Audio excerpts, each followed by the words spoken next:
சொல்கிறாங்க, மற்ற கட்சியெல்லாம் திட்டுறாங்க. அப்போ ஏடிஎம்கே மட்டும் பேசல. அப்போ நீ அவங்க கூட களவாணி கூட்டு வச்சுக்கிறீங்களா அப்படின்னு தானே அர்த்தம். அப்போ ஏடிஎம்கே வந்து தவக கூட போகுது அப்படின்னு தான் நம்ம எடுத்துக்கொள்ள வேண்டும்.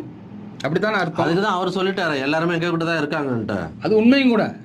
இப்போ தவகாவும் சரி, நீ தனியாக நீ உங்களுக்கு பர்சன்டேஜ் எவ்வளோன்னு தெரியாது.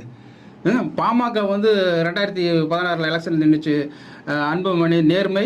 ஆமாம், இப்போ எல்லாருமே வந்து அந்த சர்வே ரிப்போர்ட் இவர் 18% வாங்கிடுவார், 19% வாங்கிடுவார், இளைஞர்கள் ஓட்டு 20% இருக்குன்னு ஒரு கருத்து கணிப்புன்ற மாதிரி ஒரு திணிப்பை தான் ஏற்படுத்திட்டு இருக்காங்க சார். அதான் சார் சொன்னேன், ஏற்கனவே நம்ம சொன்னதை 1,40,00,000 ஓட்டு இருக்குது. அதை வந்து 60 லட்சம் ஓட்டு இவர் வாங்குறதுக்கு வாய்ப்பு இருக்குது. அது வருமானு தெரியாது. ஏற்கனவே அந்த பூத் கமிட்டியெல்லாம் போட்டால் தான் அதெல்லாம் கரெக்டாக கொண்டு வர முடியும்.